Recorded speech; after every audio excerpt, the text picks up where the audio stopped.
एक तरफ supreme court की सुनवाई चल रही है और दूसरी तरफ उद्धव ठाकरे की कैबिनेट की बैठक भी हुई। इस बैठक में उद्धव ठाकरे का लहजा कुछ ऐसा था जिससे कई लोगों को यह भ्रम होने लगा कि कहीं ये कैबिनेट की आखिरी मीटिंग तो नहीं, कहीं उद्धव ठाकरे अपनी विदाई का भाषण तो नहीं कर रहे। इसके कारण यह है कि उद्धव ठाकरे ने कैबिनेट के अपने सहयोगियों को धन्यवाद दिया। उन्होंने यह भी कहा कि मुझे अपने ही लोगों ने धोखा दिया है। उन्होंने कांग्रेस और एनसीपी का भी धन्यवाद अदा किया इस कैबिनेट की बैठक में। इसके साथ साथ उन्होंने सभी साथियों का, मुख्य सचिवों का, अधिकारियों का, सभी का धन्यवाद दिया। उन्होंने कहा कि अब तक जो सरकार चली है बहुत अच्छी चली है, यह भी उन्होंने दावा किया। उन्होंने कतई ये नहीं कहा कि यह आखिरी कैबिनेट की बैठक है, लेकिन ऐसा लग रहा है कि जैसे वो इस बार विदाई के लिए तैयार हों।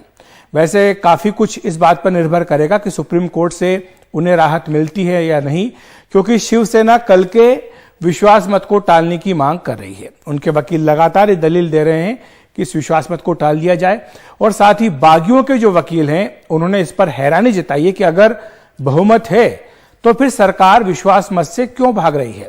इसके अलावा उद्धव कैबिनेट ने कुछ जज्बाती तौर पर लुभावनी घोषणाएं भी की हैं। उन्होंने कुछ जगहों के नाम बदलने का फैसला किया। इसमें औरंगाबाद को संभाजी नगर कर दिया गया, उस्मानाबाद का नाम धाराशिव कर दिया गया, नवी मुंबई हवाई अड्डे का नाम डीवाई पाटिल हवाई अड्डा कर दिया गया। अब सवाल उठ रहा है कि क्या ये फैसले इसलिए किए गए कि अगर किसी सूरत में मध्यावधि चुनाव हो तो शिवसेना को उसका फायदा मिले। और इन तमाम सवालों को लेकर हमारे सहयोगी सुनील सिंह हमारे साथ जुड़ गए हैं। कैबिनेट की बैठक पर लगातार सुनील ने नजर रखी थी। सुनील, मैं आपसे समझना चाहूंगा दो बातें। पहली बात तो कि जो कल विश्वास मत हो रहा है, क्या सुप्रीम कोर्ट से अगर राहत नहीं मिलती है तो उद्धव ठाकरे क्या उससे पहले, विश्वास मत लेने से पहले इस्तीफा दे सकते हैं? पहली बात। और दूसरी बात, जिस तरह के जो हिंदुत्व से जुड़े मुद्दे हैं शिवसेना के, जो लगातार शिवसेना मांग करती आई थी कि औरंगाबाद का नाम संभाजी नगर रखा जाए और दूसरे भी नाम उन्होंने बदले हैं, क्या ये सब इस बात की ओर इशारा कर रहे हैं कि जो दाग बागियों ने शिवसेना पर लगाया कि उसने हिंदुत्व छोड़ दिया, उसकी भरपाई हो सके और बाद में चाहे बीएमसी का चुनाव हो या अगर मध्यावधि चुनाव हो या बाद के विधानसभा लोकसभा चुनाव हो तो उसमें शिवसेना कह सके कि हम तो अपने एजेंडे पर कायम है?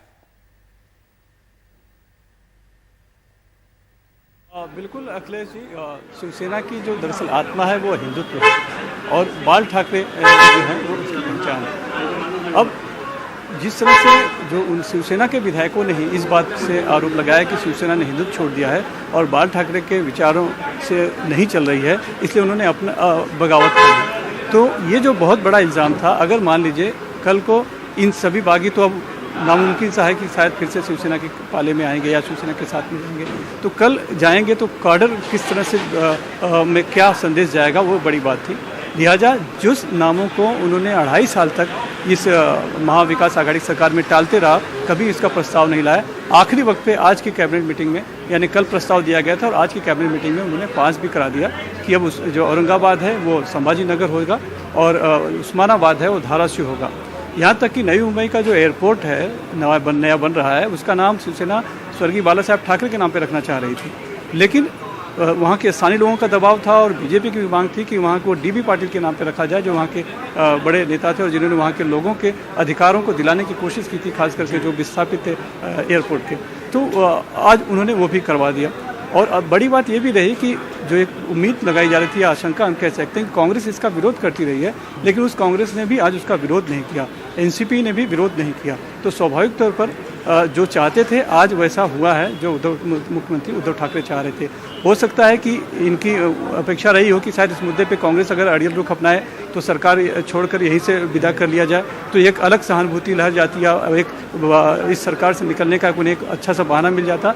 लेकिन मुझे लगता है कि एनसीपी और कांग्रेस ने, विशेषकर कांग्रेस ने भी भांप रखा था कि ऐसा कुछ हो सकता है, तो उसने कोई इसमें अड़ंगा नहीं लगाया। तो अच्छा रास्ता उद्धव ठाकरे ने ये निकाला कि तीनों नाम भी हो गए, औरंगाबाद का संभाजी नगर भी हो गया, तो अब आगे जाके जब चुनाव होगा तो कह भी सकते हैं या संगठन में कह सकते हैं कि देखिए हमने हिंदुत्व नहीं छोड़ा है, हमने जो कहा था वो किया, क्योंकि अभी से उसके जो है कि बाकी घोषणाएं बननी शुरू हो गई हैं। और दूसरी बात यह है कि लेकिन उन्होंने ये जरूर कहा कि अपनों ने ही धोखा दिया है मुझे, 2.5 साल में आप लोगों का सहयोग रहा है, साथ रहा है, और एनसीपी और कांग्रेस का भी विशेष तौर पर उन्होंने धन्यवाद दिया। और साथ में जो अधिकारीगण हैं, मुख्य सचिव हैं, उन सभी का भी धन्यवाद दिया। अब आपका सवाल था कि अगर सुप्रीम कोर्ट आज के जो चल रही है बहस, उसमें अगर कल के फ्लोर टेस्ट पर रोक नहीं लगाता है तो क्या होगा।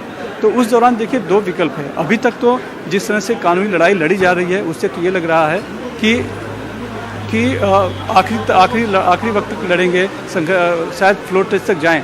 लेकिन एक विकल्प ये भी है कि कल फ्लोर टेस्ट के पहले ही जो विशेष विधानसभा सत्र होगा, उसमें अपनी बातें रखें और वहां इस्तीफा दे दें। लेकिन अभी ये कयास है, महत्वपूर्ण बात आपने कही है कि विकल्प खुला है कि अगर कल सुप्रीम कोर्ट से राहत नहीं मिलती तो वो अपना इस्तीफा देने का विकल्प भी उन्होंने खुला रखा है। देखना होगा कि क्या होता है। सुप्रीम कोर्ट के फैसले पर काफी कुछ निर्भर करेगा। बहुत बहुत शुक्रिया आपका सुनील, इस तमाम जानकारी के लिए और हमारे साथ जुड़ने के लिए।